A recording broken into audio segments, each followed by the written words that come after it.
সালাম আলাইকুম। একটা কথা আছে বাংলায়, গর্ত গর্ত খুঁড়লাম আমি আরেকজনকে ফেলার জন্য, সেই গর্তটা এখন আমি পড়ে বসে আছি। আর একটা কথা আছে, ফান্দে পড়িয়া বগা কান্দে রে। এই জিনিসটা আমি বুঝাচ্ছি ভারতের বর্তমান প্রধানমন্ত্রী নটোরিয়াস নরেন্দ্র মোদীকে। উনি কতই শেখ হাসিনা পতনের পর উনি কতই কিছু না করলেন বাংলাদেশের সাথে, প্রতি পরতে পরতে আমাদেরকে আমাদের থেকে চিকিৎসা ভিসা আমাদের সব কিছু বন্ধ করে দিয়েছেন। এটা দিবেন না, ওইটা দিবেন না, এখন এটা করবে না, ওইটা করবে না। দিন শেষে কী হয়, সে আবার পরে দিতে হয়। এখন আমাদেরকে বাণিজ্য আমাদের সাথে করবে না, ঠিকই পেঁয়াজ বিক্রি করলো, ঠিকই আলু বিক্রি করলো পরে। নরেন্দ্র মোদী চীন সীমান্তে কিছু করতে পারে না। চীন সীমান্তে একটা ইঁদুর, আর বাংলাদেশ সীমান্তে এসে হয়ে যায় সিংহ, সিংহর মতো গর্জন করে। আমার একটু খুব দেখতে ইচ্ছা হচ্ছিল যে চীন সীমান্তে একটু সিংহের মতো গর্জন করে দেখাক, অথবা পাকিস্তান সীমান্তে একটু গর্জন করে দেখাক। গত 3 দিনের যুদ্ধে, পাকিস্তানের সাথে ভারতের যুদ্ধে পাকিস্তান দেখিয়ে দিয়েছে খুব কম সময়ের মধ্যে পাকিস্তান ম্যাসাকার করে দিয়েছে ভারতের বিভিন্ন সামরিক স্থাপনাগুলো। আর ভারত করেছিল রাতের অন্ধকারে বেসামরিক এলাকায় হামলা করেছে, ছোট শিশু পর্যন্ত আহত হয়ে মারা গেছে, এবং মসজিদ ভেঙে ফেলেছে, মাদ্রাসা ভেঙে ফেলেছে। এগুলি টার্গেট করে করে মিসাইল নিক্ষেপ করেছে।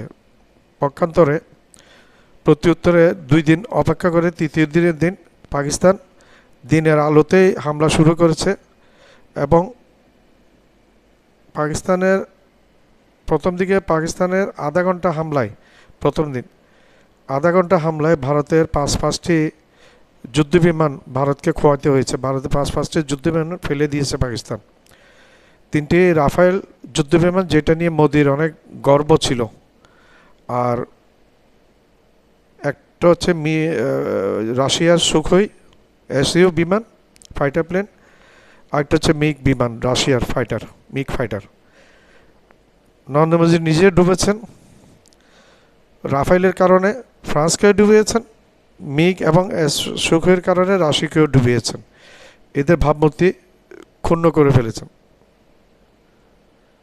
নরেন্দ্র মোদী। তো যেটা আমি বলছিলাম, যত গর্জে মেঘে তত কিন্তু বর্ষে না, যত গর্জে তত বর্ষে না, মেঘের বর্ষণ তত হয় না। গর্জন বেশি, বর্ষণ কম, এটাই আমরা জানি। ভারত এখন, নরেন্দ্র মোদী ভারতকে নিজের ফাঁদে নিজে ফেলে দিয়েছেন, এবং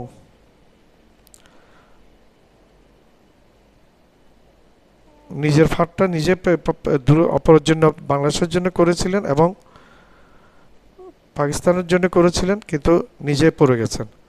ঠিকই বাংলাদেশ এখন পাকিস্তানের সাথে, চীনের সাথে, তুরস্কের সাথে অ্যালায়েন্স করে ফেলেছে। আর বাংলাদেশ ক্রমান্বয়ে আস্তে আস্তে সামরিকভাবে শক্তিশালী হচ্ছে। তো আশা করি বাংলাদেশ ডক্টর ইউনূস সাহেবের শাসন আমলে অনেক বেশি শক্তিশালী হয়ে যাবে। ভারতকে অলরেডি কেয়ারই করছে না। মোদির প্রতিটি কৌশল ব্যর্থ হচ্ছে, প্রতিটি কৌশল ব্যর্থ হয়ে এখন কৌশলগুলো নিজের কাছে, নিজের গায়ের দিকে বুমেরাং হয়ে চলে আসছে। মোদির বিপক্ষে প্রচুর ডেমনস্ট্রেশন হচ্ছে সারা ভারত জুড়ে। মোদিকে চাচ্ছে না ভারতের মানুষ, ক্ষমতায় চাচ্ছে না। তার এখন শ্যাম রাখে না, কুল রাখে। আমার মনে হয় না সে আর 3-4 মাসের বেশি টিকতে পারবে।